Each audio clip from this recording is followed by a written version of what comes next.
People buy stuff to make some stress in their life go away. So therefore, your job is to be a stress remover. People say, I'd like to have a stress-free life. No, you wouldn't. You're stress-free when you're dead. And dead people buy nothing, which pretty much proves my point. You see, they have no more stress. How many of you, a little audience survey, how many of you have had a customer service experience in the last 3 weeks on this planet when you were being the customer and the people that you were giving your hard-earned money to actually gave you more stress than you had before you gave them your money? Who would that be? That is everybody. And the people you were doing business with simply don't get it. You see, they actually believe that their job in exchange for your money is to give you more stress. This is goofy. And goofy is a technical term for stupid. 3 steps, 3 simple steps to this whole process. Number 1, understand your customer's stress better than your competitors. Understand it better. Number 2, do what is required to make some of that stress go away better than your competitors. And then, number 3, effectively communicate your powerful message. Understand better, do better, and communicate better. You see, if you understand and you do, but you don't communicate, you're not doing. We're only doing what we effectively communicate we're doing. I spoke in Windsor, Ontario a couple of years ago to the Downtown Merchants Association. And I arrived the night before, and my sponsor there arranged for me to stay in a famous brand name hotel on Riverside Drive, one of 6 hotels on Riverside Drive. Big mistake choosing that one. I spent 1 night in that hotel, 1 night. And at the end, when I was checking out at 8 o'clock the next morning to go across the road to do my presentation, I had a list of 8 things wrong with that hotel. Seriously wrong. I asked for the manager. He came out. I gave him my list of 8 things wrong with his hotel. I normally charge big money for these lists. I gave it to the guy. And he read my list of 8 things wrong with his hotel, and then he looked me straight in the eye and he said, but what you have to understand is, I said, stop right there. Stop right there. I'm a customer. I don't have to understand a damn thing. There's 5 other hotels on Riverside Drive. Exactly how much do I have to understand about your problems running your hotel on my next visit to Windsor? See, he didn't understand whose job it is to understand. In fact, he wanted me to take ownership of his stress. He invited me into his office for half an hour so I could sit down while he explained to me all of his problems running his hotel. Do I give a damn? No. So I reached into my pocket. I pulled out a free pass to my 3-hour seminar across the road at 9 o'clock. I said, if you're there in the front row and I can see you, I won't talk about you.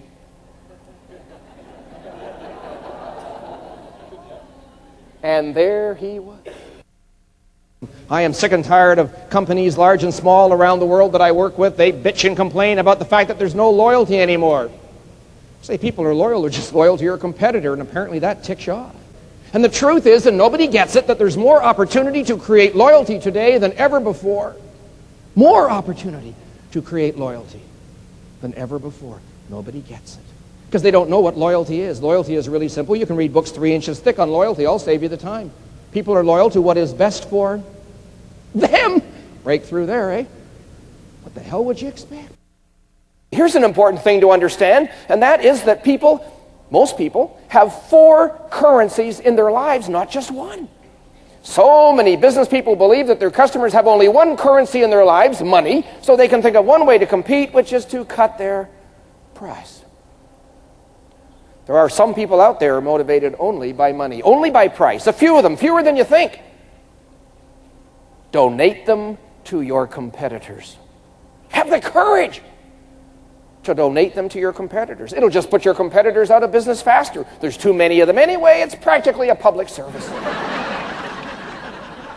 You see, most people do have 4 currencies in their lives. A currency is anything of value to people that they don't have enough of. And you see, most companies talk about service, but they never define it. And if you can't define it, you can't deliver it, you don't know what the heck it is. So we make it simple with a simple definition of service. Service is anything that makes some of your customers' stress go away. Anything that gives them stress is unservice. Are you in the unservice business in any way? Anything. Whether it puts money in your pocket right away today or builds a relationship that owns a customer for life. A couple of years ago, my mother, 87 years of age now, 85 back then, and she needed to tighten a knob on a kitchen cupboard. She lives by herself. She's very independent. needed to tighten this knob. Opened her little drawer of tools looking for just the right screwdriver. She couldn't find the right screwdriver, so she got in her car, drove down to the local hardware store, walked into the hardware store, and as she walked in the door, she had a temporary lapse of memory. She says she gets it from me.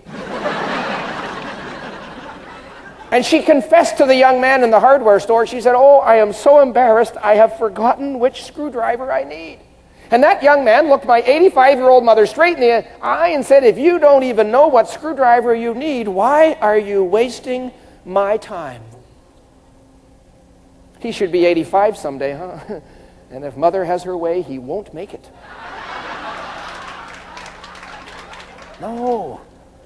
We need to take ownership of our customer stress, not to embarrass and humiliate them, but to uplift them. People want value. Do we understand what value is? Do we think there's 111 kinds of value? Because in fact, there's only 3. Let's keep it simple. There are only 3 values on this planet. Number 1, functional value. Number 2, emotional value. Number 3, financial value. Functional, emotional, and financial value. That is it.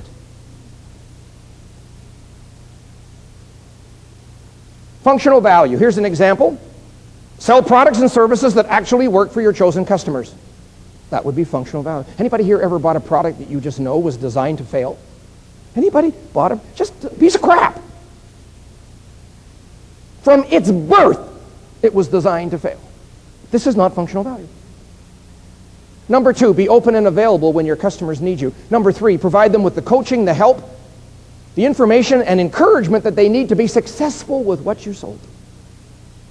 Be the caring coach. Survey after survey after survey indicates that confidence is the number 1 factor in people's decision to buy or not to buy. And that will never change. Confidence will always be number 1. And according to these surveys, quality, service, selection, and price are generally 2, 3, 4, and 5. So many people keep putting price first. Their customers put it 4th or 5th. A brand is a name and an image that guarantees a consistent set of standards and values that your target customers want in their lives. See, a brand is a guarantee. And brands are powerful because they create confidence. I know exactly what I'm going to get. Holiday Inns, great example. Years ago, their motto was, Holiday Inn, where there's no surprises. You expected mediocrity, you got mediocrity, but you weren't surprised. We can shoot way above that, and we are shooting way above that. Excellence, always delivered consistently. Everything you do either builds the brand or kills the brand. There's no in between. Everything you do every day, one customer at a time, builds the brand or kills the brand.